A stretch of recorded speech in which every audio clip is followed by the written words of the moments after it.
নমস্কার। রাষ্ট্রবিজ্ঞান চর্চা কেন্দ্রের পক্ষ থেকে সকলকে শুভ সন্ধ্যা। আজকে আমাদের সাথে আছেন বিশিষ্ট অধ্যাপক প্রফেসর ডক্টর তুষারকান্তি দে মহাশয়।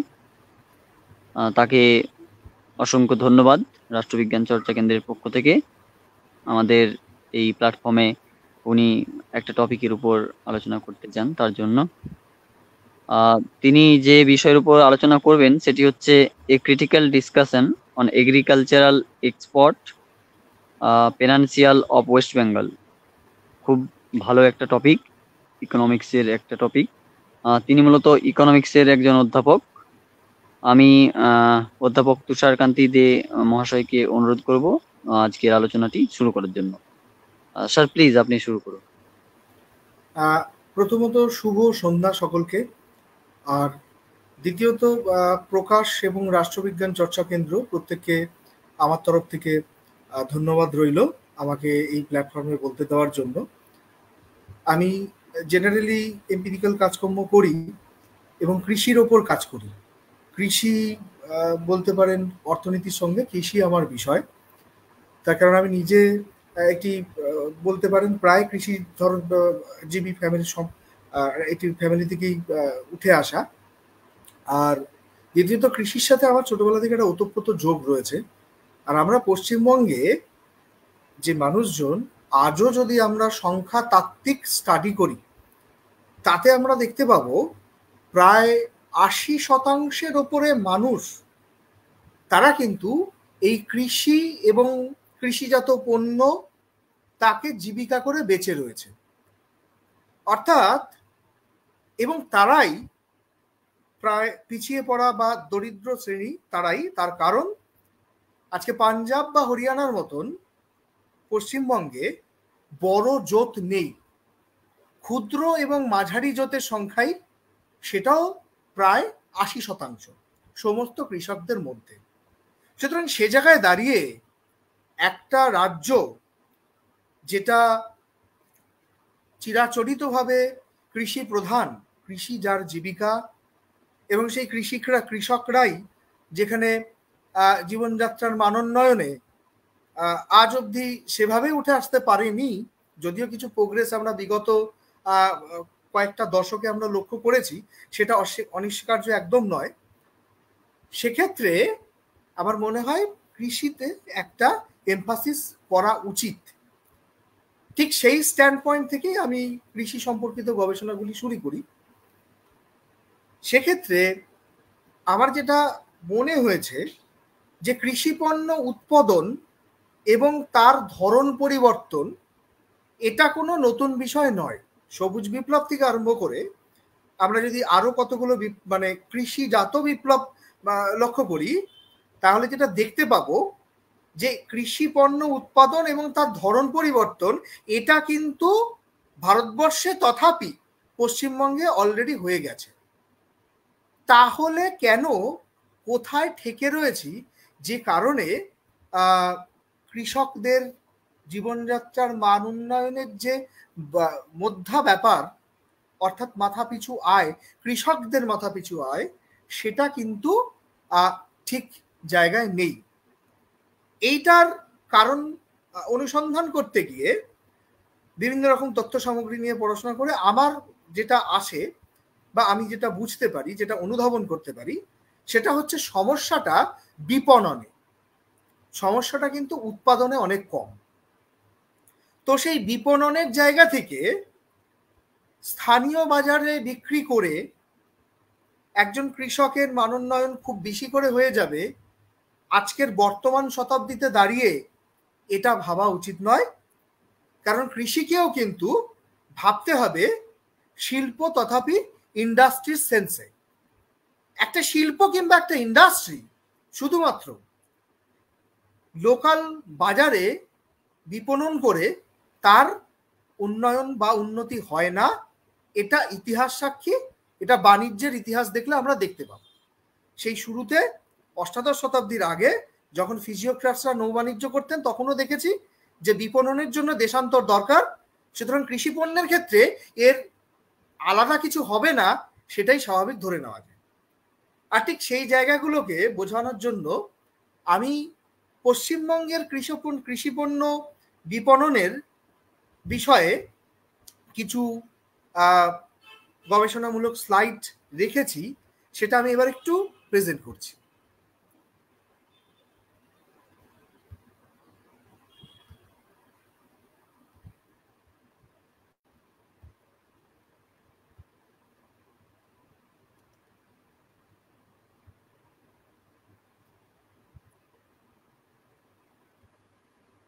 আচ্ছা, আমার স্লাইডগুলো কি দেখা যাচ্ছে? হ্যাঁ হ্যাঁ। আচ্ছা, কন্টিনিউ করছি। এবারে আমরা যদি প্রথম স্লাইডটার উপরেই আলোকপাত করি, সেখানে হ্যাঁ দেখতে পাবো যে এই যে এগ্রিকালচারাল এক্সপোর্ট প্যাটার্ন, আমি দ্বিতীয় স্লাইড দিয়ে প্রথম শুরু করব। এখানে position of West Bengal in export of all agricultural products among the states. দেখতে পাবো কৃষিজাত পণ্যের বহির্বাণিজ্যের ক্ষেত্রে পশ্চিমবঙ্গ সারা ভারতবর্ষে 2018-19 হিসেবটা যদি আমরা ধরি, সেটা 7 নম্বর স্থান নিয়েছে। যেখানে এই যে মহারাষ্ট্র বা আমরা দেখতে পাচ্ছি তামিলনাড়ু বা গুজরাট, এরা কিন্তু পশ্চিমবঙ্গের থেকে সামগ্রিক অর্থনৈতিক যে সূচকগুলো তাতে এমনিতেই এগিয়ে, অথচ এদের সাথে কম্পিট করে আমাদের পশ্চিমবঙ্গ কিন্তু 7 নম্বর একটা পজিশন হোল্ড করেছে। এবারে আমি যে ক্রপ ডাইভার্সিফিকেশনের কথা বলছিলাম, সেটা দেখতে গেলে বিগত 2 বা 3টে দশক যদি আমরা পর্যালোচনা করি, তাহলে দেখব যে যেরকম মধ্যবিত্তের মননশীলতা এবং শারীরিক সচেতনতা বেড়ে মধ্যবিত্তের ফুড প্ল্যাটে প্রচুর ভেজিটেবলস এবং অন্য কিছু আসছে, পশ্চিমবঙ্গের চাষিরাও কিন্তু তাদের চাষের ধরনটা পরিবর্তন করে ভেজিটেবলসে গেছে। তথ্য বলছে এই ভেজিটেবলসের বাজার, পশ্চিমবঙ্গের ভেজিটেবলসের বাজার কিন্তু সারা পৃথিবীতে অন্য স্টেটের থেকে অনেক বেশি। আর ঠিক সেই কারণে আমি ভেজিটেবলসের এক্সপোর্ট সম্পর্কে বা তার বহির্বাণিজ্য বা বিপণন সম্পর্কে এখানে কিছু আলোচনা করতে চাইছি। আমরা মূলত পশ্চিমবঙ্গে যে ভেজিটেবলসগুলো হয়, ফ্রেশ অনিয়ন আমরা দেখতে পারি, পেঁয়াজের যদি আমরা এপিডা এগ্রিকালচারাল অ্যান্ড প্রসেস ফুড যেটা গভর্নমেন্ট অফ ইন্ডিয়ার ওয়েবসাইট আছে, সেখানকার তথ্য থেকে আমরা পরিষ্কার দেখতে পাবো যে ফ্রেশ অনিয়ন এটা কিন্তু পশ্চিমবঙ্গের কৃষিজাত পণ্যের বিপণনে, বহির্বিপণনে একটা বিরাট বড় ভূমিকা রাখে। সুতরাং আমি 3টে গ্রুপ করি, একটা গ্রুপ ফ্রেশ অনিয়ন, আরেকটা আদার ফ্রেশ ভেজিটেবলস সমস্ত কিছু মিলিয়ে, আরেকটা প্রসেস ভেজিটেবলস, কারণ বিশ্ব বাণিজ্যে প্রসেস ভেজিটেবলসের একটা বাজার আছে। তো সেটা দেখতে গেলে আমরা দেখতে পাবো যে এখানে আমি একটা যদি তুলনামূলক ডিসকাশন করি, তাতে দেখব এই নির্ধারিত সময়ে এই ফ্রেশ অনিয়নের গোটা ভারতবর্ষ থেকে যে এক্সপোর্ট হয়েছে তার 31.3% শুধু পশ্চিমবঙ্গ থেকে গেছে। যদি আদার ফ্রেশ ভেজিটেবলস দেখি, তাহলেও দেখব সব মিলিয়ে 13.2% শুধু পশ্চিমবঙ্গ থেকে গেছে, যেটা অনেক কমে এসছে প্রসেসড ভেজিটেবলে 2.1%। কেন প্রসেসড ভেজিটেবলে কম, সে প্রসঙ্গে আমি একটু পরে আসছি। তাহলে দেখা যাচ্ছে যে ভেজিটেবল এক্সপোর্টে বা কৃষিপণ্যের বহির্বাণিজ্যিক বিপণনে পশ্চিমবঙ্গের যে স্থান বা পশ্চিমবঙ্গের যে অবদান, সেটা কিন্তু ফেলে দেওয়ার মতো নয়, সেটা কিন্তু চলছে। এবারে যদি আমরা একটু এখানে দেখি, দেখতে পাবো যে পশ্চিমবঙ্গ ফ্রেশ অনিয়নে 2য় স্থান অধিকার করেছে এক্সপোর্টে, আদার যে ফ্রেশ ভেজিটেবলস তাতে 2য় স্থান, আবার প্রসেসড ভেজিটেবলে কিন্তু 6 নম্বর। দেখুন প্রসেসড ভেজিটেবল একটু পিছিয়ে, সে বিষয়ে আসছি আমি। এবারে যদি আমরা একটু মানে জাস্ট জ্ঞানের পরিমাপ বৃদ্ধির জন্য এটা একটা স্লাইড আমি করেছি, সেটা আমরা দেখতে হবে যে কতগুলো পোর্ট মানে কোন কোন বন্দর থেকে পশ্চিমবঙ্গের এই ভেজিটেবলস এক্সপোর্ট গুলো হয় বা প্রসেস ফুড হয়, সবটাই আমরা এপিডা থেকে পেয়েছি তথ্যগুলো। সেখানে দেখব কলকাতা সি পোর্টের অবদান সবচেয়ে বেশি। এটার কারণ আমাদের যে ট্রেডিং পার্টনার যে নেশনস গুলো আছে, এই তাদের মধ্যে তারা যতটা নেবার সেটা কলকাতা পোর্ট থেকে সুবিধা হয়। আর দ্বিতীয়ত কথা একটা যে কলকাতা সি পোর্টটা যেভাবে এক্সপোর্ট ওরিয়েন্টেশন রয়েছে, তার সামগ্রিক পরিকাঠামো যেরকম রয়েছে সেটা অন্য পোর্টে কম। এয়ারপোর্টের শুধুমাত্র কলকাতা এয়ারপোর্টটাই ইউজ হয় এবং সেটা অনেকটাই লিমিটেড। মূলত ইউরোপ এবং আমেরিকার যে দেশগুলো সেখানে আমরা কৃষিজাত পণ্য এখান থেকে পাঠাই। এইবারে দেখুন এই জায়গাটা সবচেয়ে গুরুত্বপূর্ণ। সেটা দেখুন আজকে আমরা মানে আমি অনেকক্ষণ ধরে এই যে কৃষি পণ্যের বিপণন এবং তাতে কৃষি পণ্যের বিপণনে যে ভারতবর্ষ কৃষি পণ্যের বিপণনে যে ভারতবর্ষ ভালো কাজ করছে বা পশ্চিমবঙ্গ ভালো কাজ করছে তার সাপেক্ষে আমরা কতগুলি কথা বললাম বটে, কিন্তু এটা খুব অ্যালার্মিং একটা সিচুয়েশন। আপনারা দেখছেন যে কোয়ান্টিটির ভিত্তিতে অর্থাৎ পরিমাণের ভিত্তিতে আমি যদি 2010-11 থেকে শুরু করে 2019-20 ডেটা স্টাডি করি, তথ্য নিয়ে আমরা পর্যালোচনা করি, তাহলে যেটা দেখতে পাবো দেখুন ভীষণভাবে একটা ফ্ল্যাকচুয়েশন। হ্যাঁ এটা ঠিক, প্রত্যেকটা বছরই এই ফ্রেশ অনিয়ন যথেচ্ছ পরিমাণে এক্সপোর্টেড হয়েছে, কিন্তু কোথাও যেন একটা ফ্ল্যাকচুয়েশন, অর্থাৎ একটা এই ফ্ল্যাকচুয়েশনটার মানে মানে খুব টেকনিক্যালি স্পিকিং বা খুব প্রযুক্তিগতভাবে বললে যে এই ফ্ল্যাকচুয়েশনটার মানে কিন্তু কোথাও একটা অনিশ্চয়তা কাজ করছে।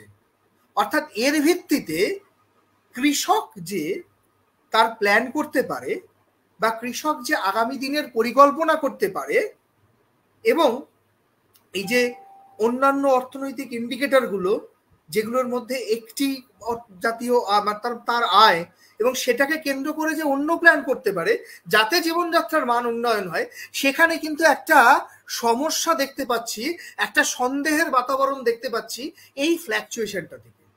কারণ দিস ইজ নট সিকিউর, মানে এটা কিন্তু একদম সেফ অ্যান্ড সিকিউর বলতে পারছি না। এবারে আমরা যদি ঠিক পরের যে আদার ভেজিটেবলস, আদার ফ্রেশ ভেজিটেবলস, অর্থাৎ আমাদের আরেকটা গ্রুপ, সেই গ্রুপটাকে যদি আমরা দেখি, দেখুন একই ঘটনা ঘটে চলেছে। এই গ্রুপের সাথে আগের গ্রুপটার একটা পার্থক্য হচ্ছে, যদিও আমি এখানে একটা ডাউনফল দেখেছি, হয়তো তারপরে 2-4 বছর নিলে আবার আপওয়ার্ড একটা ট্রেন্ড দেখতাম।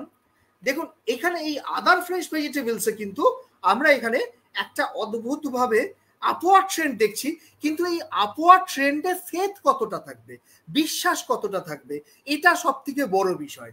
তার কারণ সেখানেও আমরা একটা বড় বড় ড্রিপ দেখতে পাচ্ছি, বড় বড় অসাম্য দেখতে পাচ্ছি, রাইট?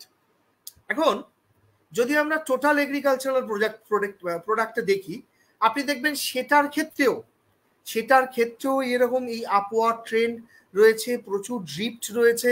এই যে একটা স্মুথ কার্ভ ফিটিং, মানে যেটা দেখলে আমরা ভরসা করতে পারি হ্যাঁ জিনিসটা ঠিকঠাক এগোচ্ছে, কাজেই মানে সহজ করে বলতে গেলে জিনিসটা ঠিকঠাক এগোচ্ছে, তো এর উপরে প্ল্যান করা যায়, সেই জায়গায় কিন্তু আমরা নেই।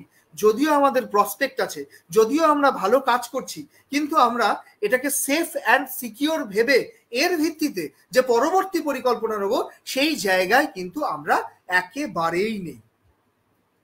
এবারে এর যদি আমরা কারণগুলো দেখি বা তাহলে সবার আগে এই জায়গাটায় আমি এরপর ক্লারিফাই করছি যে কোথায় গলতটা রয়েছে। তো সেখানটাতে দেখতে গিয়ে আমরা দেখে নিই প্রথমে আমাদের ট্রেডিং নেশনস গুলো কি। দেখুন দিস ইজ ভেরি, মানে এটা খুব বিউটিফুল লাগবে যে দেখুন আমরা এই যে ফ্রেশ অনিয়নের ক্ষেত্রে দেখুন কোন কোন দেশগুলোতে আমরা বিক্রি করি। Bangladesh, Nepal, UK, Sri Lanka, Qatar, Germany, Italy, Singapore, Switzerland, Maldives. প্রথম যদি আমি টপ 10 নেশনসকেই নিয়ে নিই, তাহলে এখানে beauty of the thing is যে এখানে তৃতীয় বিশ্বের দেশ বলে সারা পৃথিবীতে যারা অভিভূত, তারা এবং প্রথম বিশ্বের দেশ, দু ধরনের দেশই কিন্তু আমাদের এই ভেজিটেবল এক্সপোর্টের উপর ডিপেন্ড করে, তারা আমাদের থেকে নেয়। আপনি দেখুন এখানে সমস্ত পার্সেন্টেজগুলো আমি ক্যালকুলেশন করেছি যে বাংলাদেশে ওই সময়ে কত পার্সেন্টেজ গেছে, নেপালে কত পার্সেন্টেজ গেছে, হয়তো প্রথম বিশ্বের দেশে একটু কম গেছে, কিন্তু সেটা অন্য ভেজিটেবলের ক্ষেত্রে আবার দেখবো যে ঠিক আছে। যেমন আমি যদি আমরা আদার ফ্রেশ ভেজিটেবলস নিই, দেখুন জার্মানির ক্ষেত্রে আগের রেশিওটা খুব কম ছিল, এবার কিন্তু একটা জায়গায় এসছে, মানে একটা পরিমাণের ভেজিটেবল ওরা কিনেছে, আমাদের থেকে কিনেছে। এরপরে একই জিনিস যদি আমরা প্রসেসডের ক্ষেত্রে দেখি, সেটা কিন্তু রেশিওটা কম, মানে তার ভলিউমটা অর্থাৎ কোয়ান্টিটিটা অনেক কম, রাইট? এটাও একটা আলোচনার বিষয়। হ্যাঁ, আমি প্রথমে তথ্যগুলো দেখিয়ে দিই।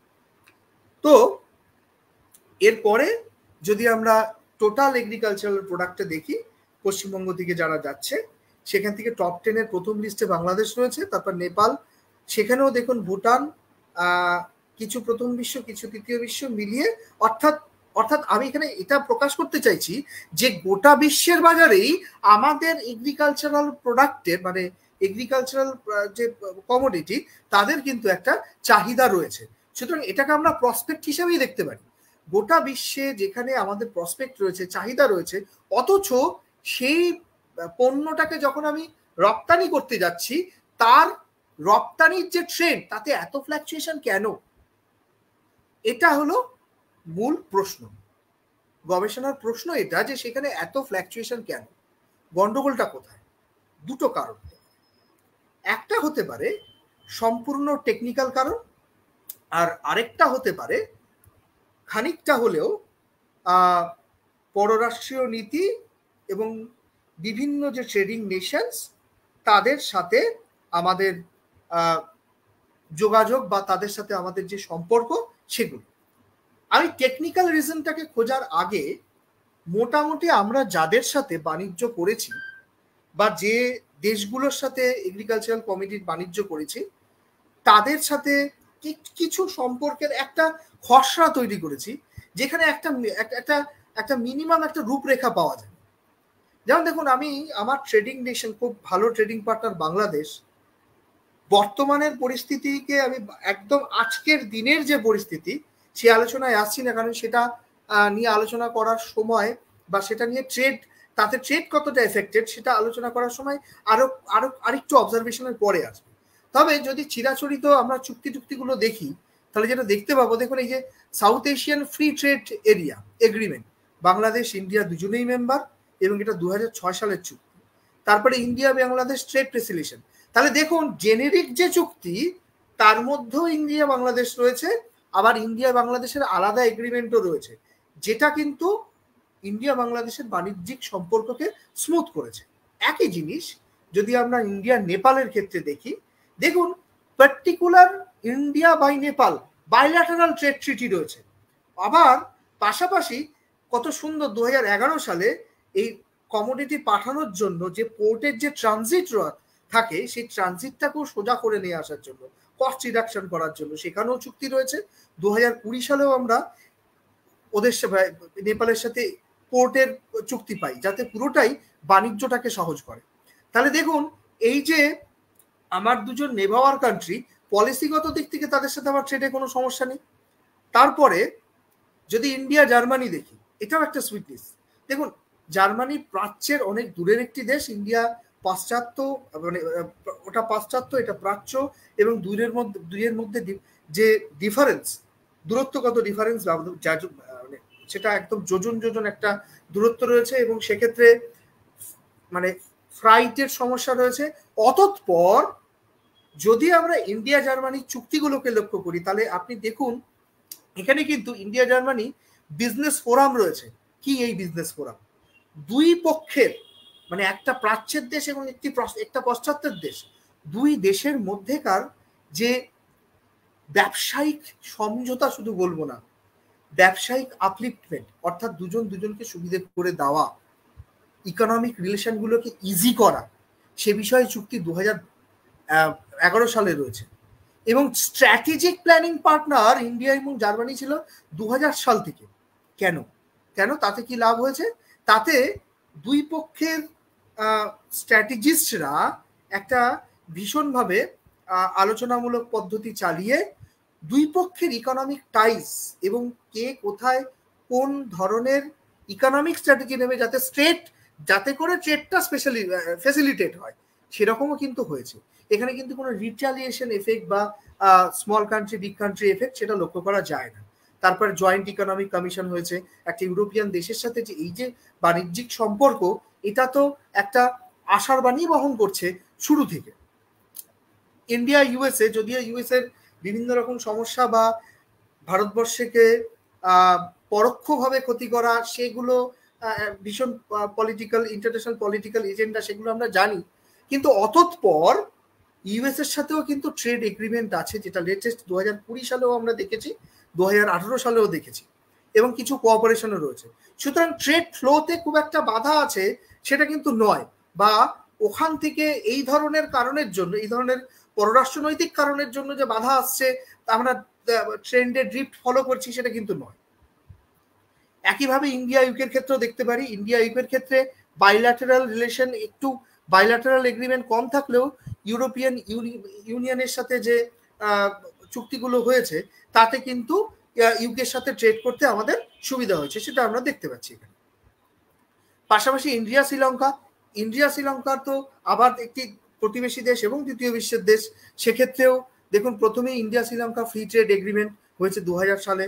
তারপরে India Sri Lanka comprehensive economic partnership agreement. এটা ভীষণ ইম্পর্টেন্ট, কারণ দুই দেশের অর্থনৈতিক পরিকাঠামো এবং পক্ষে বিপক্ষে অর্থনৈতিক উন্নয়নের কথা মাথায় রেখে বাণিজ্যিক সম্পর্ক তৈরি করা, সেটা ছিল এর বিষয়বস্তু।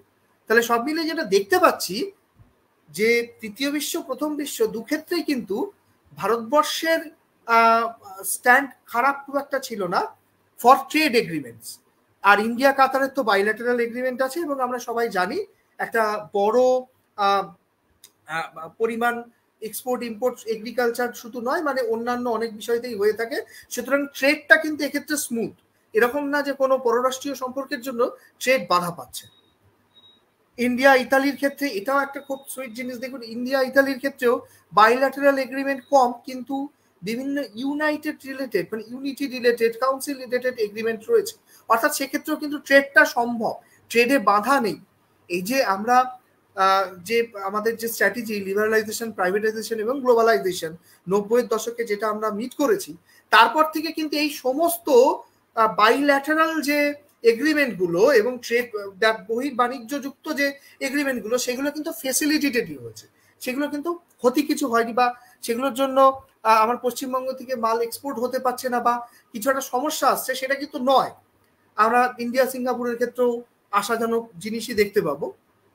ইন্ডিয়া সুইজারল্যান্ডের ক্ষেত্রেও দেখুন, এখানে বাইল্যাটারাল এগ্রিমেন্টও রয়েছে ইন্ডিয়ার সাথে সুইজারল্যান্ড।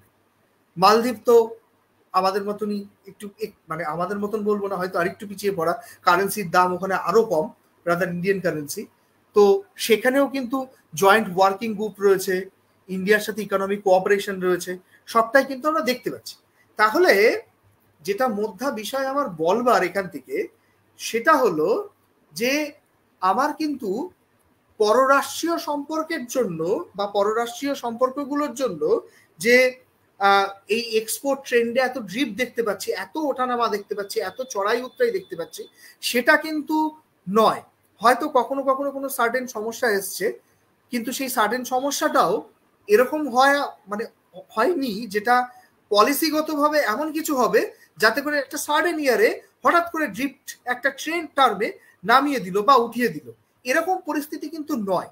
অর্থাৎ এই জায়গাটাকে, এই ওয়েস্ট বেঙ্গলের এক্সপোর্টে এই যে ট্রেন্ডের যে এত ফ্ল্যাকচুয়েশন, তার জন্য কিন্তু আমরা এই ব্যাপারগুলিকে দায়ী করতে পারি। তাহলে ফ্ল্যাগটা কোথায়? যেটা আমার মনে হয়েছে, ফ্ল্যাগটা ভীষণ টেকনিক্যাল বলতে আমরা এই যে বিশ্ববাজারে ভারতীয় যে কৃষি পণ্যের চাহিদা, সেটাকে, এই চাহিদাটা কিন্তু গোটা কি বলবো, এই চাহিদাটা কিন্তু একদম গোটা বছরের চাহিদা। হ্যাঁ, এরকমটা নয় যেটা একটা নির্দিষ্ট সময়ের চাহিদা বা একটা নির্দিষ্ট সময়ে তৈরি হয়। আমরা জানি চাহিদা এবং চাহিদার এগেনস্টে যে যোগান, সেই লাইনটাকে যদি আমরা বরাবর ক্লিয়ার রাখতে পারি, অর্থাৎ চাহিদা হচ্ছে আমি যোগান দিচ্ছি, চাহিদা হচ্ছে আমি যোগান দিচ্ছি, এটা যদি থাকে তাহলে কিন্তু যেটাকে আমরা এফেক্টিভ ডিমান্ড বলি, এই সমস্যাগুলি আসে না। আসলে সমস্যাটা কোথায় হয়েছে, এই কৃষিজাত পণ্যের একটা পেরিসিবিলিটি আছে, মানে একটা পচনশীলতা আছে। এবং ভারতবর্ষের এই যে রপ্তানি মুখর যে কৃষিজাত পণ্যর চাষ, আমি শুধু পশ্চিমবঙ্গ নয় গোটা ভারতবর্ষকে কেন্দ্র করেই বলবো, সেটা কিন্তু স্ট্র্যাটেজিক প্ল্যান অনুযায়ী হয় না।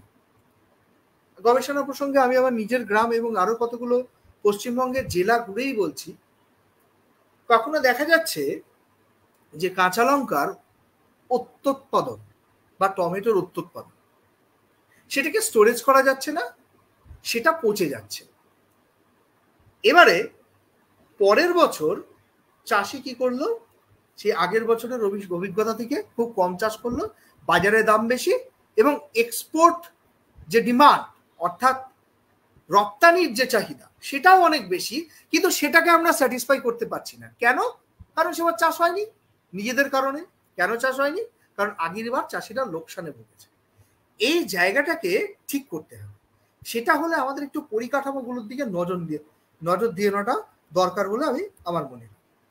দেখুন, NVH ন্যাশনাল হর্টিকালচারাল বোর্ড আর ন্যাশনাল হর্টিকালচার বোর্ড আর NHM ন্যাশনাল হর্টিকালচার মিশন, এরা পশ্চিমবঙ্গে তথাপি ভারতবর্ষের বিভিন্ন রাজ্যে অনেক স্টোরেজ সিস্টেম তৈরি করেছে, এটা একদম ঠিক। এবারে যদি আমি ভারতবর্ষের নিরিখে পশ্চিমবঙ্গের ন্যাশনাল হর্টিকালচারাল বোর্ড এদের আয়তাভুক্ত স্টোরের কথা দেখি, সেটা মাত্র 0.32%। আর যদি ক্যাপাসিটিতে দেখি, মানে তাদের যে ধারণ ক্ষমতা, তাতে কত জিনিস রাখা যাবে, সেটা কিন্তু মাত্র 2.45%। আজকে পশ্চিমবঙ্গে যেখানে কৃষির উন্নতি রয়েছে,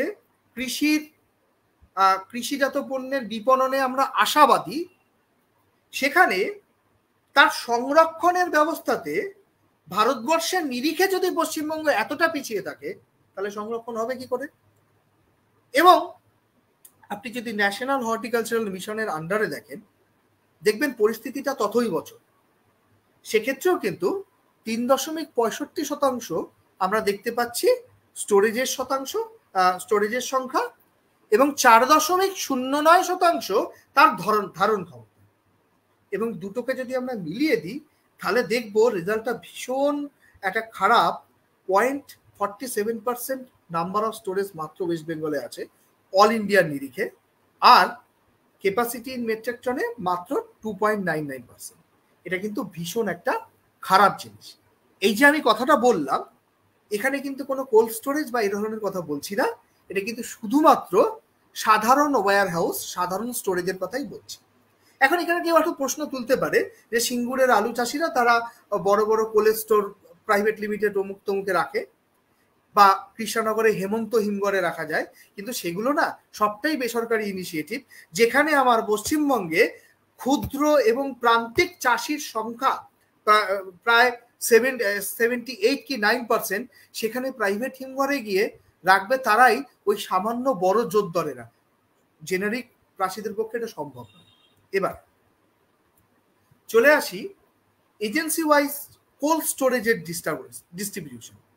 আপনি দেখুন, আপ টু এখানে 3টে এজেন্সির কথা আমরা বলেছি, একটা ন্যাশনাল হর্টিকালচারাল বোর্ড, একটা ন্যাশনাল হর্টিকালচারাল মিশন, আরেকটা হচ্ছে ministry of food processing India, right? সেখানে ওয়েস্ট বেঙ্গলের হিসেবটা আমরা দিচ্ছি এখানে, তাতে কতগুলো নাম্বার আছে, কতগুলো স্টোরেজ আছে সেটা দেখছি, এখানে একটা ফিগার দেখতে পাচ্ছি। এবারে দেখুন, ইন্ডিয়ার হিসেবটা আমরা দেখতে পাচ্ছি, অল ইন্ডিয়ার যে হিসেব। তো এই অল ইন্ডিয়া হিসেবের সাথে যদি আমরা ওয়েস্ট বেঙ্গলের হিসেবটাকে ট্যালি করি, পার্সেন্টাইল বসলে আবার কিন্তু জেনারেল ওয়্যার হাউসে যেরকম যত কম পার্সেন্টাইল পেয়েছি, এই কোল্ড স্টোরেজের ক্ষেত্রেও আমরা কিন্তু আশাবাঞ্জক পার্সেন্টাইল পাবো না, কিন্তু যেটা হওয়া দরকার ছিল, রাইট? এবারে আরো একটা জিনিস, তার মানে কি দেখা গেল, মোদ্দা কথা দেখা গেল যে স্টোরেজ সিস্টেম নেই যে সারা বছর প্ল্যান্ট চাষ করিয়ে আন্তর্জাতিক বাজারের চাহিদা অনুযায়ী সাপ্লাই করে বাকিটাকে স্টোর করে আবার যখন চাষ থাকবে না তখন তাকে সাপ্লাই করা, কারণ আন্তর্জাতিক বাজারের চাহিদাটা সারা বছরের চাহিদা। সেই পরিস্থিতিতে পশ্চিমবঙ্গের পরিকাঠামোটা নেই, সুতরাং ডিমান্ডটাকে সাপ্লাই করতে পারছি না।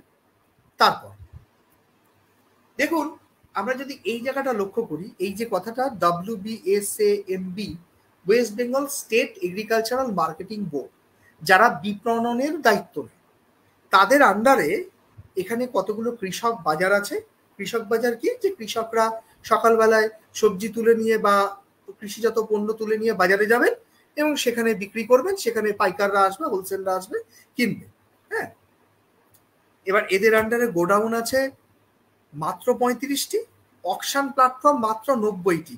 পশ্চিমবঙ্গের এতগুলি জেলা, তার আন্ডারে এতগুলো ব্লক, তাতে 186টা কৃষক বাজার, অথচ অকশন যে মাল দামাদামি করে যে কৃষিজাত পণ্য বিক্রি করবে তার প্ল্যাটফর্ম মাত্র 90টা, এবং মার্কেট কমপ্লেক্স মাত্র 22টা।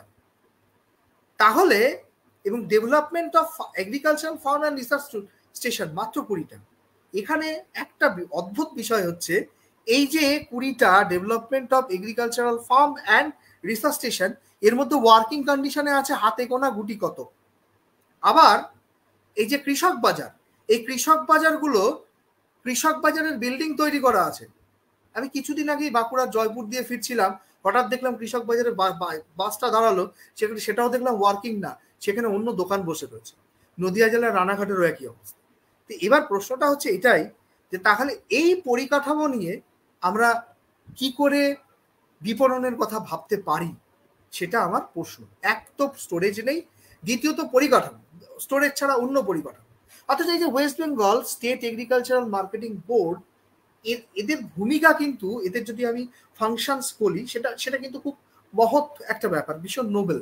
তার কারণ কি, এনারা যেটা দেখেন যে কৃষক বাজারে চাষি আসবে, সেখানে অকশন প্ল্যাটফর্মে বিক্রি হবে, যাতে কোনো সেখান থেকে কোনো মিডলম্যান বা কেউ শোষণ সেভাবে না থাকে, এবং সেক্ষেত্রে প্রয়োজন হলে কৃষককে সরাসরি পার্টির সাথে যোগাযোগ করিয়ে দেওয়া, এই সব বিষয়বস্তুর দায়ভার নিয়ে বসে রয়েছেন এই বোর্ডটি, কিন্তু তার ওয়ার্কিং কন্ডিশন খুব একটা ঠিকঠাক নয়। সুতরাং আমার বলবার বিষয় এটাই, যে সব মিলিয়ে আমরা এই বিষয়টাতে যে পররাষ্ট্রীয় সম্পর্ক, যেটা এখন অবধি কিন্তু ফেভারেবল কন্ডিশনেই আছে এই ধরনের এক্সপোর্টের ক্ষেত্রে, এবং সেটাও একটা কারণ বোধ হয়, এবং যে ক্ষেত্রে আমাদের পশ্চিমবঙ্গের কৃষিজাত পণ্যের কোয়ালিটি ভালো এবং পররাষ্ট্রীয় নীতিও সাপোর্ট করে, সুতরাং সেক্ষেত্রে আমরা বিদেশের বাজারে ডিমান্ডটা পাচ্ছি। কিন্তু সমস্যাটা কোথায়? সমস্যাটা হচ্ছে আমাদের নিজেদের ইনফ্রাস্ট্রাকচার। এবার কি করা প্রয়োজন? তাহলে নিজেদের ইনফ্রাস্ট্রাকচার প্ল্যান করতে হবে। স্টেট এগ্রিকালচারাল মার্কেটিং বোর্ড যেটা রয়েছে তাকে আরো পরিপুষ্ট করতে হবে, এবং চাষিকে এই যে প্ল্যান্ট চাষ, কোন পণ্যটার বিদেশে চাহিদা আছে, তার একটা অ্যাওয়ারনেস জেনারেশন, সেটাকে খুব ভীষণভাবে করা দরকার। তার জন্য স্টেট লেভেল অথরিটিকে ইনভলভ হতে হবে, এবং সেক্ষেত্রে এই ক্ষুদ্র এবং প্রান্তিক চাষিদের কাছ থেকে সেই পণ্য উৎপাদন করে সেটাকে যাতে লোকাল বাজারে বাজারীকৃত করার পরে অতিরিক্তটাকে যাতে জমিয়ে রাখা যায় অপসময়ে বিদেশে সাপ্লাই করার জন্য, সেই কনসাইন্সটা জোগাড় করাতে হবে। এবং সেই জন্য একেবারে সরকারি কোল্ড স্টোরেজ দরকার, কারণ প্রাইভেট কোল্ড স্টোরে ওই ধরনের প্রান্তিক চাষিরা এই ব্যয়ভার বহন করতে পারবে না। সুতরাং এবং তারপর তার যে বিপণন, সেটা বিপণনটা ঠিক জায়গায় হচ্ছে কিনা, সেই কানেকশনটা কিন্তু এই যে স্টেট মার্কেটিং বোর্ড, তাদেরকে দেখতে হবে। মোটামুটি যদি এই ধরনের ইনফ্রাস্ট্রাকচার বিল্ডিং, অ্যাওয়ারনেস জেনারেশন এবং চাষি ও বাজারের মাঝখানে স্টেট মার্কেটিং বোর্ড, এবং বিদেশের বাজারের কানেকশনেও স্টেট মার্কেটিং বোর্ড এনারা যদি আসেন, তাহলে আমার মনে হয় এই সমস্যার একটা আশু সমাধান সম্ভব, এবং তাতে করে পশ্চিমবঙ্গের ভূমি স্বর্ণখচিত, এবং সেই স্বর্ণখচিত ভূমি থেকে কৃষকদের মানোন্নয়ন, কৃষির মানোন্নয়ন এবং দারিদ্র দূরীকরণ, এই প্রকল্প বা কর্মসূচি অনেকটাই সাফল্যমণ্ডিত হবে।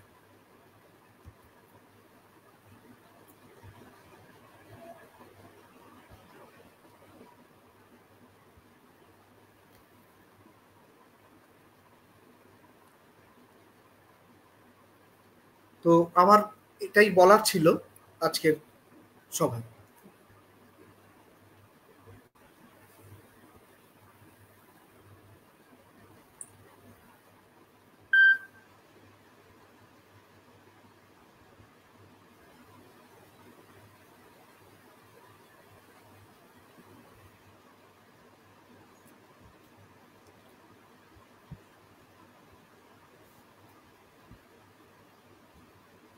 যদি কোনো প্রশ্ন আসে তাহলে আসতে পারে।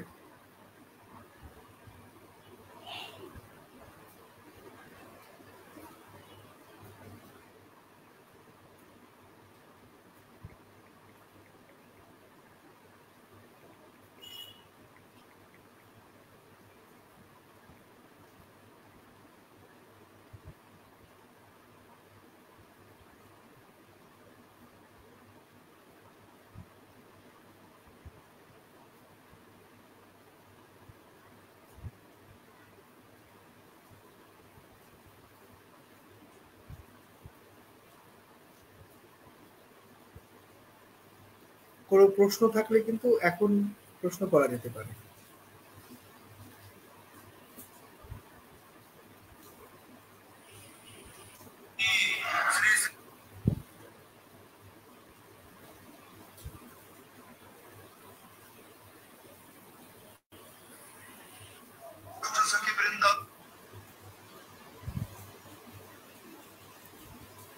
প্রকাশ, আপনি কি আছেন? প্রকাশ,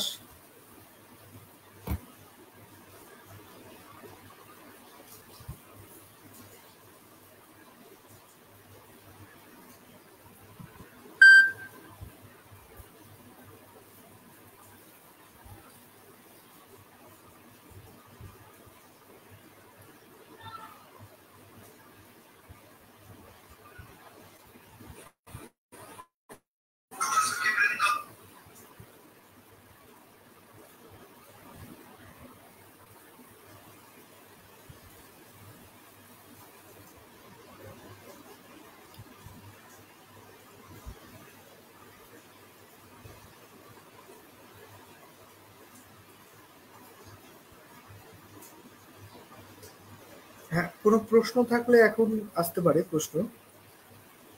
প্রকাশ, আছেন আপনি?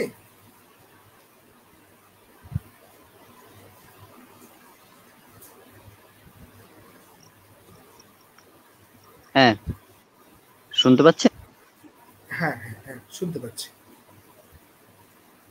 আচ্ছা আচ্ছা, তো অসংখ্য ধন্যবাদ আপনাকে। আজকের আলোচনাটি খুব সুন্দর হয়েছে। আচ্ছা, আমার একটা প্রশ্ন আছে এখান থেকে। হ্যাঁ, আহ, নিশ্চয়ই। আজকে যে টপিকে আপনি বললেন আর কি, এগ্রিকালচারের বিষয়টা। তো ব্যাপারটা হচ্ছে যে আমাদের বর্তমান সময়ে মানে বিভিন্ন রকম ইয়ে দেওয়া হচ্ছে, মানে কৃষি মানে কৃষকদের বিভিন্ন রকম টাকা পয়সা, মানে সাহায্য দেওয়া হচ্ছে। কিন্তু আলটিমেটলি দেখা যাচ্ছে যে যারা সত্যি আর কি কৃষক, তারা কিন্তু পাচ্ছে না। সেক্ষেত্রে একটা ঠিক। পলিটিক্স বা রাজনীতি দেখা দিচ্ছে। তো এটা থেকে মানে মুক্ত বা এটা থেকে মানে ঠিকঠাক হওয়ার কি কোনো আদৌ সম্ভব আছে আপনার বলে মনে হয়? দেখুন, এটা খুব ভালো একটা প্রশ্ন করলেন।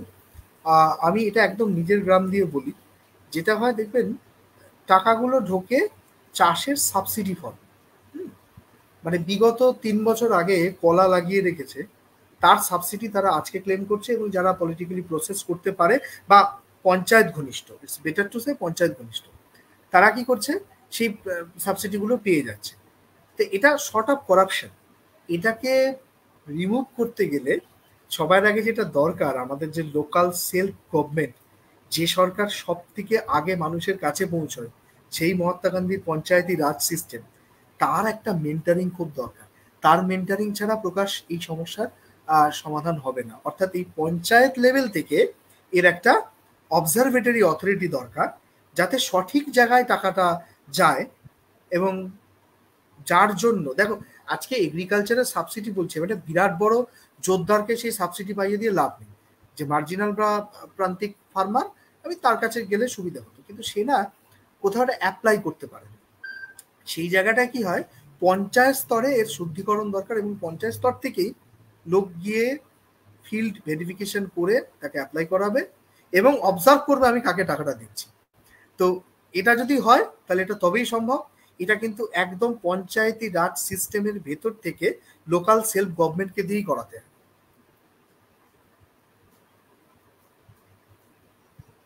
একদম।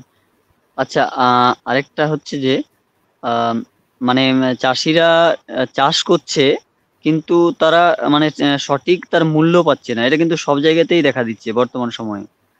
আগেও দেখা দিত, কিন্তু বর্তমান সময়ে এত ফ্যাসিলিটি, এত কিছু, তবুও কেন চাষিরা তাদের ঠিকঠাক মানে মূল্য পাচ্ছে না? এটা নিয়ে কোনো আন্দোলনও মানে আন্দোলন হচ্ছে, কিন্তু খুব একটা আন্দোলন হচ্ছে না। মানে শিক্ষিত সমাজ এটা নিয়ে কিন্তু আন্দোলন করছে না, মানে একদমই করছে না। তো সেক্ষেত্রে মানে কি করা উচিত আমাদের? যুব সমাজ বলুন বা শিক্ষিত সমাজ বলুন, মানে আমরা দেখছি কি, মানে আমি ধরে নিন একটা উদাহরণ দিচ্ছি যে আমি এক জায়গাতে মানে ওই পটল বা ভেন্ডি বা কিছু একটা চাষ করলাম, কিন্তু আমি সেটা দিচ্ছি 5 টাকা কিলো কি 6 টাকা কিলো এরকম। কিন্তু সেই ভেন্ডি বা সেই পটলটাই বিক্রি হচ্ছে 50 টাকা 60 টাকা কিলো। তো সেক্ষেত্রে তারা তো ন্যায্য মূল্য পাচ্ছে না, এবং এটা আন্দোলনও প্রয়োজন আমার মনে হয়, কিন্তু আন্দোলন হচ্ছে না। তো সেক্ষেত্রে কি করা উচিত আপনার মানে কথা অনুযায়ী, বা আপনি হ্যাঁ, কি মনে করেন এটা? এটার প্রথমে আমি কারণটা বলি। কারণটা হচ্ছে, দেখো সাপ্লাই চেন বলে একটা কথা আছে। From from farm gate to the end consumer, অর্থাৎ সবার শেষে যে ফাইনাল যে ক্রেতা, সেটা তোমার সেটা আপনার আমার মতন লোকজন। এবং ফার্ম গেট মানে যেখান থেকে চাষি পণ্যটা উৎপাদন করছে। এখন এই ফার্ম গেট, চাষির পণ্য উৎপাদন থেকে শেষে যে কিনছে, সেখানে যাওয়ার সময় প্রচুর হাত বদল হচ্ছে। হাত বদলের প্রত্যেকটা ধাপে একটা একটা করে নতুন নতুন মূল্যের সংযোজন হচ্ছে, যেটা গিয়ে শেষে আমার কাছে এত বেশি দাম হচ্ছে এবং প্রথমে চাষি এত কম হচ্ছে। তাহলে সবার আগে যেটা করা দরকার, এই যে লেন্থটা, হাতের এই লেন্থে হাতের সংখ্যা কমাতে হবে। এখন এই যে লেন্থে হাতের সংখ্যা কমাতে গেলে প্রথমেই দেখতে হবে বাঁকুড়া, বীরভূম, পুরুলিয়া কিংবা নদিয়ার প্রত্যন্ত অঞ্চলে যে পাইকারি জায়গায় চাষিরা পণ্য বিক্রি করতে আসে, সেখান থেকে এক শ্রেণীর দালাল বা আড়তদাররা ওটাকে অকশন প্ল্যাটফর্মে বিক্রি করে। তারপরে আরেক শ্রেণীর দালাল সেটাকে আবার কেনে, কিনে তারা ট্রেনে করে আবার কলকাতায় যায় কোলে মার্কেটে। মানে আমি এটা এটা উদাহরণের জন্য বলছি আর কি, মার্কেটটা নিয়ে, মার্কেটটার আর কি। তো কোলে মার্কেটে যায়, সেখানে গিয়ে আবার আরেক শ্রেণীর দালাল এই দালালদের থেকে কেনে, আর এই দালাল আর সেই আরেক শ্রেণীর দালাল খুচরো বিক্রেতাদের বিক্রি করে। মানে বুঝতে পারছেন আপনি কত রকমের হাত বদল হচ্ছে, প্রত্যেকে কিছু না কিছু করে টাকা তারা অ্যাড করছে। তাহলে এটাকে ছোট করতে হবে। এটাকে ছোট করার কিন্তু একটাই উপায়, এই যে আমি ওই West Bengal state agricultural marketing বোর্ডের কথা বলছিলাম, এই ধরনের অথরিটি যদি এরা, আজকে পাঞ্জাবে কৃষক আন্দোলন হলো, ফার্ম বিল ছিল, ফার্ম বিলে কতগুলো জায়গাকে বন্ধ করে দেওয়া হয়েছিল, যেমন ধরুন ওই এসেনশিয়াল কমোডিটিস অ্যাক্ট, তারপর farmer protections act, farmer empowerment act, এদেরকে তুলে দেওয়া হয়েছিল। বলেছিল যে না, ফার্মার সরাসরি পার্টির সাথে কন্ট্রাক্ট করে কন্ট্রাক্ট ফার্মিংয়ে যেতে পারে। এবারে তার পক্ষে পক্ষে বিপক্ষে আন্দোলন হলো যে না, ফার্মার মে বি চিটেড, মানে ভারতবর্ষের ফার্মাররা অতটাও এখনো শিক্ষাগত দিক থেকে উন্নত নয় যে তারা এগুলো হ্যান্ডেল করতে পারবে। সেসব নিয়ে অনেক আন্দোলন হয়েছে, সেটা একটা আলাদা গল্প, একটা সম্পূর্ণ আলাদা গল্প। এটা যদি পাঞ্জাবের ফার্মারদের ক্ষেত্রে হতে পারে, আমাদের পশ্চিমবঙ্গের ফার্মারদের তো অবস্থা আরো খারাপ। তারা নিজেরা কোনোদিনই যে স্টেট মার্কেটিং এর বোর্ড এসে বলে দিল যে এই তোমার পার্টি এদের বিক্রি করা পারবে না, বরঞ্চ কি করতে হবে, এই চ্যানেলটাকে ছোট করার জন্য আমাদের তো জায়গায় জায়গায় জেলায় জেলায় জেলা ভিত্তিক কৃষক বাজার আছে, জেলা ভিত্তিক এবং ব্লক ভিত্তিক কৃষক বাজার আছে। এই ব্লক ভিত্তিক কৃষক বাজার থেকে সরকারি পরিষেবায়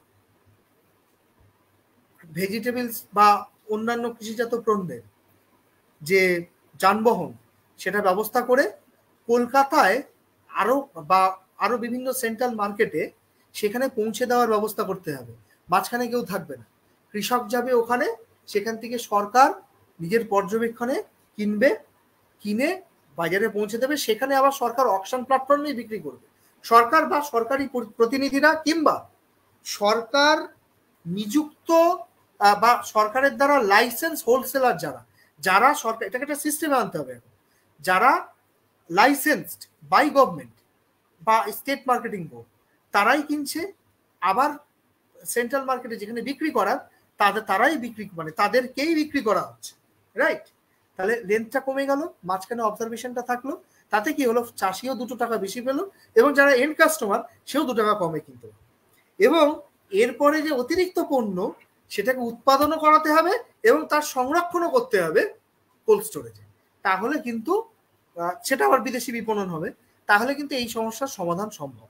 এবার এখানে কিছু লোক একটা প্রশ্ন করে, এখানে অনেক ধরনের প্রশ্ন এসছে। আমার মনে আছে 2012 সালে জেএনইউতে একটা পেপার করতে গিয়েও আমি এই প্রশ্নের সম্মুখীন হয়েছি, যে এই সাপ্লাই চ্যানেলে যে লোকগুলো বিভিন্ন দালালিতে করছিল বা বিভিন্ন রকম অ্যাক্টিভিটি ছিল, তাদেরও তো অধিকার আছে উপার্জন করা, তারা কোথায় যাবে? তাদের রিহ্যাবিলিটেশনের কথা কিন্তু আলাদা করে ভাবতে হবে। কিন্তু সবার আগে দেখো, মানে দুটো প্রসেস, একটা ক্লাস স্ট্রাগল আমরা জানি, মানে যেটা যারা ultimate tiller of the soil তাদের যে জাস্টিস এবং রাইট সেটাকে রাখতে হবে, এবং তার সঙ্গে কনজিউমারের জাস্টিস এবং রাইট রাখতে হবে। মাঝখানে চ্যানেলটাকে ছোট করতে গেলে সেই লোকগুলোর জন্য আলাদা সেটেলমেন্টের ব্যবস্থা করতে হবে, কিন্তু আগে দরকার এই চ্যানেলটাকে ছোট করা। সেই জন্য যদি সরকারি ইনিশিয়েটিভ নেওয়া হয়, একটা নিশ্চয়ই কৃষক মুভমেন্ট বা কিছু শিক্ষিত মানুষের মুভমেন্ট বা তাদের বলা নিশ্চয়ই দরকার।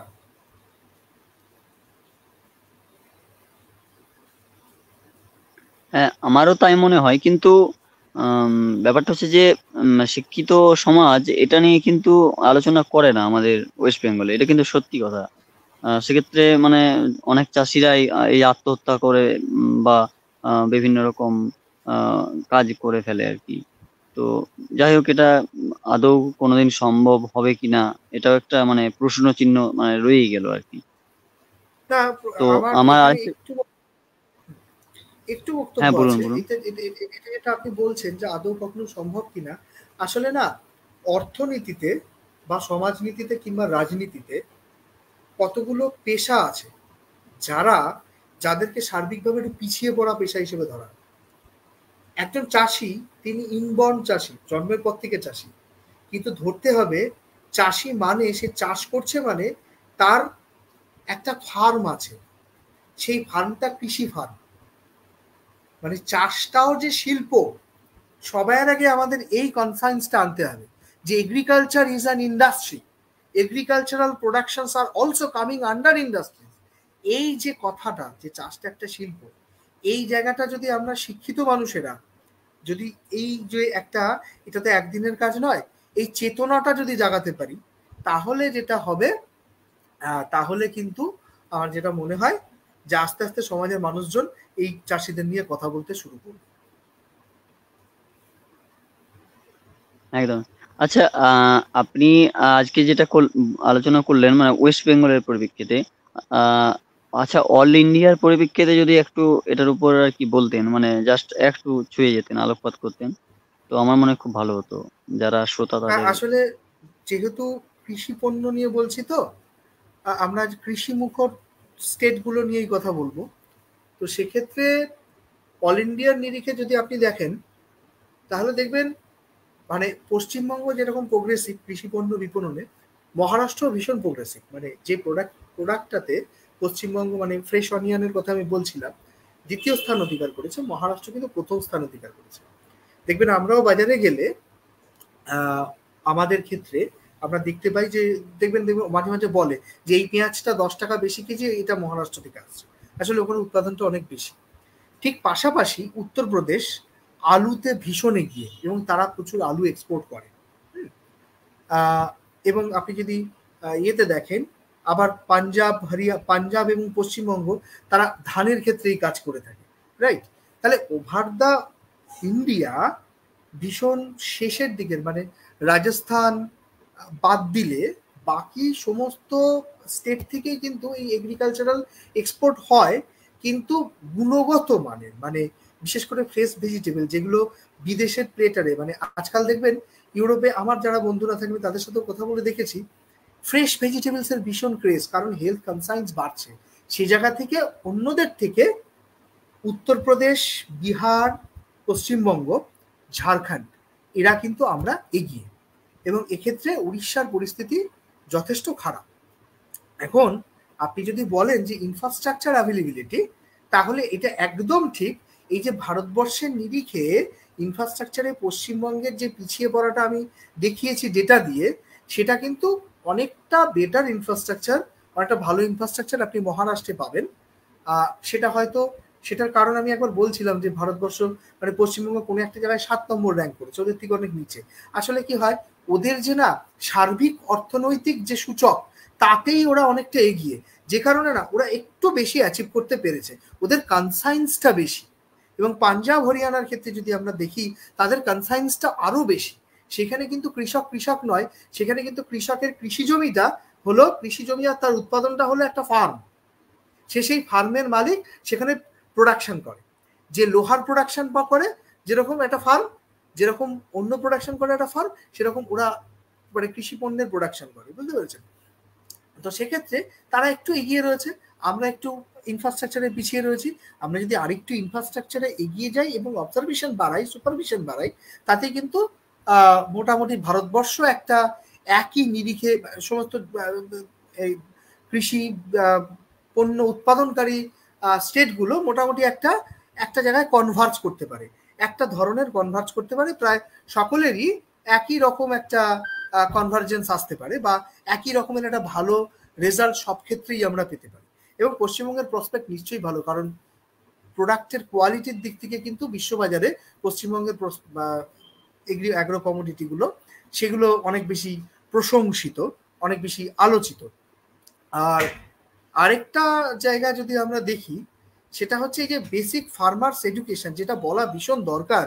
আজকে যদি আমরা শুধু ফার্মার সার্ভে করি, সেক্ষেত্রে আমরা দেখব যে এই যে দেখবেন পাঞ্জাব এবং হরিয়ানার তারা যে ফার্মিং সিস্টেমে চাষ করছে, বা সেই ফার্মে প্রিসিশন এগ্রিকালচারকে কাজে লাগাচ্ছে, স্প্রিংকলার দিয়ে জল দিচ্ছে, এগুলো তো সব কস্টলি ইনস্ট্রুমেন্ট, তারা কিন্তু কিনতে পারছে, মানে তারা অর্থনৈতিকভাবে সক্ষম, একদিনে হয়নি। তারা এই কোঅপারেটিভ কাইন্ড অফ কাল্টিভেশনটা অনেক দিন ধরে করে আসছে। সেটা কেন হয়েছে? তাদের ভিত্তিমূলক যে শিক্ষা, ফান্ডামেন্টাল এডুকেশন অনেক বেশি ডেভেলপ, যে জায়গাটায় আমরা এখনো কিন্তু একটু পিছিয়ে। শুধু আমরা পিছিয়ে নয়, এক্ষেত্রে কিন্তু ঝাড়খণ্ডও পিছিয়ে, এর ক্ষেত্রে কিন্তু উত্তরপ্রদেশও পিছিয়ে, এক্ষেত্রে কিন্তু বিহারও পিছিয়ে। অন্ধ্রপ্রদেশের কৃষিজাত পণ্য বা উত্তরাখণ্ডের কৃষিজাত পণ্য তো সেরকম প্রশংসিত নয়, কাজে ওগুলো নিয়ে আমি বলছি না, বা রাজস্থানেরটাও নয়। তো এটা মোটামুটি অবস্থা। হ্যাঁ, আপনি যেটা বললেন একদমই ঠিক যে ইনফ্রাস্ট্রাকচারের দিক থেকে আমরা অনেকটাই পিছিয়ে। তো মানে বর্তমান সময়ে তো আমাদের সরকার তো বিভিন্নভাবে বলছে যে আমাদের পশ্চিমবঙ্গে বিভিন্ন ইনফ্রাস্ট্রাকচার হচ্ছে, বিভিন্ন এগ্রিকালচার কলেজও হচ্ছে। তো তবুও আমরা মানে মানে কেন পিছিয়ে? তার কি সরকারের এখানে কি কোনো প্রবলেম আছে, বা আমাদের মানে পশ্চিমবঙ্গের মানুষের মধ্যে কোনো প্রবলেম আছে? এটা কিন্তু একটা অনেক বড় প্রশ্ন। না দেখুন, এই যে কৃষি বিশ্ববিদ্যালয় হচ্ছে, শুধু সরকারি না, আমরা এখন প্রাইভেট ইনিশিয়েটিভেও অনেক কৃষি বিশ্ববিদ্যালয় কিন্তু দেখতে পাচ্ছি। কিন্তু প্রকাশ একটা জিনিস হচ্ছে, এই যে কৃষি বিশ্ববিদ্যালয়ে আমরা সরকারি ইনিশিয়েটিভে দেখতে পাচ্ছি গোটা পশ্চিমবঙ্গ যদি আপনি দেখেন তাহলে কিন্তু দুটির বেশি নেই। একটি উত্তরবঙ্গ কৃষি বিশ্ববিদ্যালয়, আরেকটি হলো বিধানচন্দ্র কৃষি বিশ্ববিদ্যালয়। আর আজকাল আমি 2-3টে ইউনিভার্সিটি প্রাইভেট দেখেছি যারা কিন্তু কৃষি নিয়ে পড়াশোনা করাচ্ছে। কিন্তু দেখতে হবে এখানে যে সেক্ষেত্রে কারা পড়তে আসছে।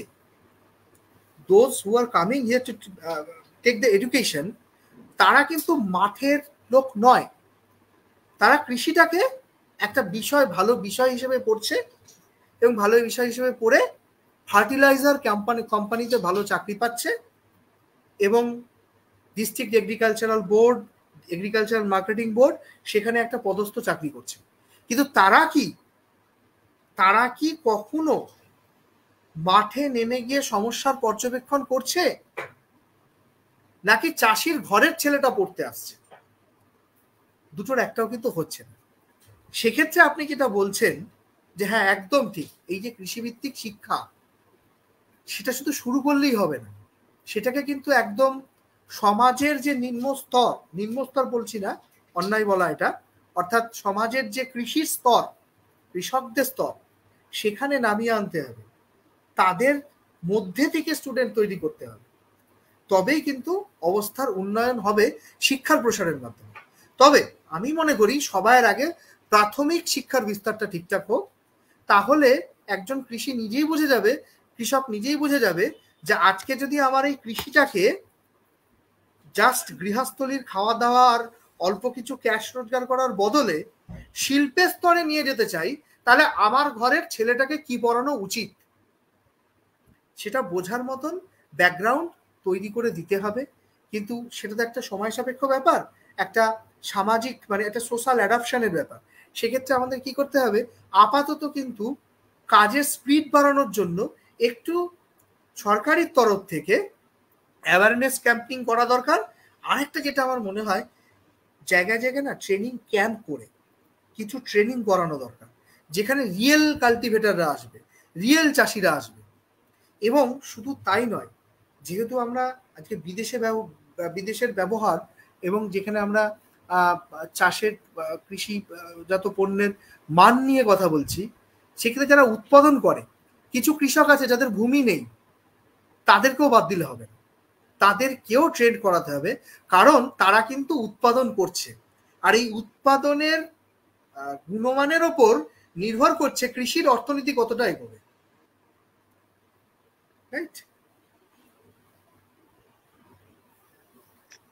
একদমই তাই।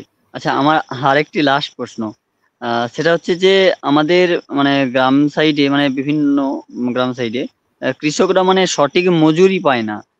সেক্ষেত্রে একটা অনেক বড় একটা প্রবলেম আর কি ওদের দেখা দেয়।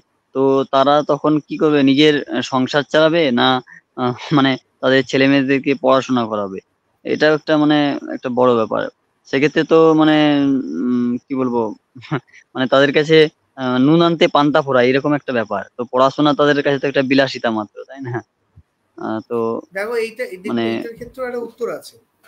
উত্তরটা হলো, ভারতবর্ষের পলিসিগুলো যদি আমরা দেখি, এখানে এগ্রিকালচারাল মার্কেটিং বোর্ড আছে, স্টেট ওয়াইজ আছে, এগ্রিকালচারাল প্রাইস কমিশন আছে, যারা কৃষকদের মিনিমাম সাপোর্ট প্রাইস দেয়, এমএসপি,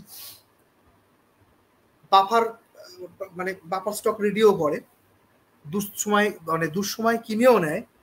কিন্তু একজন টিলার অফ দ্য ল্যান্ড, তার যে হিউম্যান রাইট, তার যে বাঁচার অধিকার, তার যে মিনিমাম মজুরি পাওয়ার অধিকার, সেই জন্য কোনো কমিশন নেই, সেই জন্য কোনোদিন ভাবা হয়।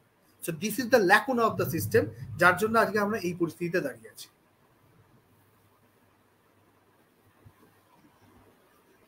একদমই তাই। এটা নিয়ে কোনো জায়গায় কোনো আন্দোলনও নেই, বা কেউ কোনোদিন প্রশ্নও করে না। এটা একটা সত্যি একটা সামাজিক ব্যাধি আর কি শুরু হয়েছে। আর এটা নিয়ে তো সরকার তো বলেই না কিছু। এটাই আর কি, একদমই তাই। পরবর্তী সময়ে যে কি হবে, এটা একটা প্রশ্ন চিহ্ন আর কি থেকেই যায়। একদম ভীষণ প্রশ্ন চিহ্ন থেকে যায়। এত প্রসপেক্ট আছে এই সেক্টরটাতে। এবং একটা কথা আজকে আমি আলোচনা করতে গিয়ে একটু মিস করে গেছি, সেটা হচ্ছে এই যে আমি বারবার কৃষিকে শিল্পের স্তরে নিয়ে যাওয়ার, শিল্পভাবে দেখার চেষ্টা করছি। এর একটা বড় কারণ কিন্তু ফুড প্রসেসিং ইন্ডাস্ট্রি। আমি একটা গবেষণার কাজে, মানে তখন আমি ওইরকম একটা সংস্থায় চাকরি করতাম, সে কারণে আমি গোটা বিহার ঘুরেছিলাম একটা কাজে, মিনিস্ট্রি অফ ফুড প্রসেসিং ইন্ডিয়াতে, ওদের একটা প্রজেক্টের কাজে। সেখানে আমি দেখেছি বিহার থেকে আম আর লিচুর পাল্প তৈরি করে চাষ করছে একবারে ক্ষুদ্র কমন চাষিরা, অথচ ওইগুলোকে কিনে নিয়ে কয়েকজন পুঁজিপতি যেভাবে আম আর লিচুর পাল্প তৈরি করে, সেই পাল্পগুলোতে মূলত আমেরিকান কিছু কান্ট্রিকে পাঠাচ্ছে, এবং যাদের ঘুরে আসা ম্যাঙ্গো অ্যান্ড লিচি ড্রিঙ্কস আবার আমরা খাচ্ছি, রাইট? এটা কেন? কারণ আমার এখানে প্রযুক্তি নেই, আমার এখানে পরিকাঠামো নেই, সেই জন্য পাল্প বিক্রি করতে হচ্ছে। কিন্তু আমি যদি একটা ফার্মারদের মাথায় এই কনসেপ্টটাকে পুশ করতে করতে প্রথমে লোকাল মার্কেট, লোকালি প্রডিউসড, তার সাথে একটা ফ্যাসাইয়ের কোয়ালিটি কন্ট্রোল থাকলো, সরকারের বিনিয়োগ থাকলো, এভাবে যদি প্ল্যান তৈরি করতে পারি, আর 5টা বিষয়ে প্ল্যান তৈরি হয়, কেন এই বিষয়ে প্ল্যান তৈরি হয় না? তাহলে কিন্তু এই কৃষি থেকে শিল্পে উন্নতিকরণটা অনেক সুবিধা হয়। তাতে দুটো দিক, যদি কৃষি থেকে শিল্পে উন্নতিকরণ হয়, তাহলে অন্যান্য শিল্পের সঙ্গে এই শিল্পেরও জিডিপিতে যে সংযোজন ঘটবে, সেটা একটা মারাত্মক লেভেলে, তাতে জিডিপি অ্যাক্সেলারেশন অনেক বেটার হবে। এবং নট অনলি দ্যাট, যে ক্ষেত্রটাতে ভারতবর্ষের সব থেকে বেশি পরিমাণ মানুষ করে খায়, জিডিপিটা আসবে তাদের থেকে। এখন জিডিপিটা আসে কম সংখ্যক লোকের থেকে, আর মানে জিডিপি বেশি আসে কম সংখ্যক লোকের থেকে, আর কম আসে বেশি সংখ্যক লোকের থেকে, অর্থাৎ আবার একটা ডিস্ট্রিবিউশনাল ইনইকুয়ালিটি, একটা অসাম্য। সুতরাং সেক্ষেত্রে যদি আমরা কৃষিটাকে শিল্পের স্তরে উন্নীত করতে পারি, তাহলে কিন্তু বেশি পরিমাণ জিডিপিটাও বেশি পরিমাণ লোক থেকে আসবে, তাহলে একটা ডিস্ট্রিবিউশনাল কোয়ালিটি একটা অ্যাসিওর্ড হবে। নট অনলি দ্যাট, মানুষের যে এই যে বিপুল সংখ্যক মানুষ, তাদের যে বাঁচার সূচক, জীবনযাত্রার মান উন্নয়নের সূচক, সেগুলোর উন্নতি হবে। তাতে করে কিন্তু সোশ্যাল জাস্টিসটাও অনেক বেশি করে এনশিওর হবে। তো এই ব্যাপারগুলো নিয়ে পরিকল্পনা করা দরকার। বিভিন্ন বিষয়ে পরিকল্পনা হচ্ছে, কিন্তু এই মানে ইন্ডাস্ট্রি এগ্রিকালচারাল লিঙ্কেজ আছে, কিন্তু ইন্ডাস্ট্রি এগ্রিকালচার লিঙ্কেজ নয়, এগ্রিকালচারটাকে ইন্ডাস্ট্রি বানাতে হবে, এবং তার জন্য সরকারের ভূমিকা নিতে হবে এবং প্ল্যান তৈরি করতে হবে। এই ইনিশিয়েটিভ ভারতবর্ষের কোনো রাজ্যে কোথাও দেখতে পাচ্ছি না। একদমই তাই। আজকে আলোচনা খুবই সুন্দর হয়েছে, এবং আমি যে প্রশ্নগুলো প্রশ্নর সঠিক উত্তরই দিয়েছেন, খুব সুন্দরভাবে উত্তর দিয়েছেন। অসংখ্য ধন্যবাদ আপনাকে। আজকে যারা আলোচনাটি শুনলেন তাদেরকেও অসংখ্য ধন্যবাদ। আমরা আজকের আলোচনা এখানেই শেষ করছি। সকলকে শুভরাত্রি। শুভরাত্রি। শুভরাত্রি স্যার।